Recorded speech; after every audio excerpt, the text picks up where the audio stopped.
Hello students, আমরা এসে গেছি WBJE 2025-এর আরেকটি কোশ্চেন নিয়ে, জিওসির আরেকটি কোশ্চেন নিয়ে।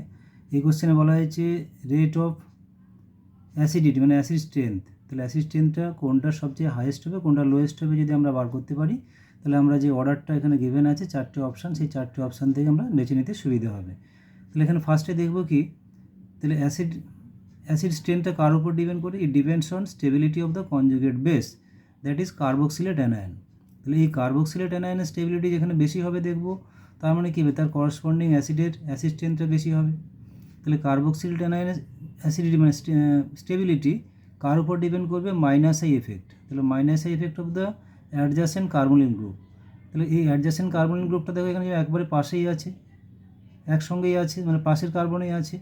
দ্যাট মিনস কি, এখানে হচ্ছে মাইনাস আই এফেক্ট হচ্ছে মোস্ট, তারপরে এটার নাম হচ্ছে অক্সালিক অ্যাসিড, যে কম্পাউন্ড 3 দিস ইজ অক্সালিক অ্যাসিডের ক্ষেত্রে কী হচ্ছে, কোনো ডিস্টেন্স নেই মাঝখানে, তাহলে এখানে মাইনাস এফেক্ট হলো ম্যাক্সিমাম। তারপরে এখানে দেখো এটা হচ্ছে ম্যালোনিক অ্যাসিড, তাহলে ম্যালোনিক অ্যাসিডে একটা CH2 আছে, মানে মাঝখানে একটা CH2 সেপারেশন করে দিল, তাহলে একটা কার্বন নাম্বার ইনক্রিজ করলো, মাইনাস এফেক্ট ডিক্রিজ করে গেল।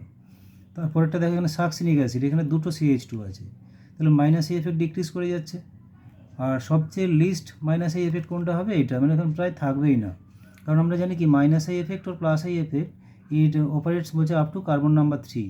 তার মানে এই যেটাকে বলবো অ্যাডিপিক অ্যাসিড, এটা কম্পাউন্ড 1 যেটা আছে অ্যাডিপিক অ্যাসিড, তাহলে অ্যাডিপিক অ্যাসিডের ক্ষেত্রে অলমোস্ট দেখবো ওখানে মাইনাস এফেক্ট থাকছে না, তার মানে এর স্টেবিলিটি হচ্ছে লিস্ট। তাহলে যেখানে স্টেবিলিটি লিস্ট, তার করসপন্ডিং অ্যাসিডের অ্যাসিডিটি কী হয়ে যাবে? Acid strength minimum.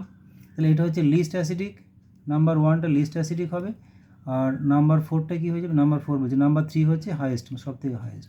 তাহলে নাম্বার 3 হাইয়েস্ট দেখো দুটো অপশানে আছে, অপশান ডিতে আছে আর হচ্ছে শুধুমাত্র অপশান ডিতেই আছে। তাহলে হাইয়েস্ট হচ্ছে 3, তাহলে শুধুমাত্র অপশান ডিতেই আছে, এটা দেখেই আমাদের করে দেওয়া যায়।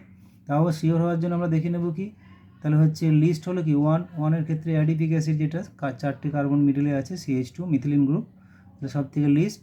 তারপরে হচ্ছে দুটো আছে সাকসিনিক অ্যাসিড, সেখানে দুটো মাঝখানে CH2, তার মানে হচ্ছে এটা 4। দেন হচ্ছে 2 এর বেশি হলে কোনো মাঝখানে হচ্ছে আমাদের CH2 আছে ম্যালোনিক অ্যাসিড, আর হাইয়েস্ট হয়ে গেলো নাম্বার 3। Thank you.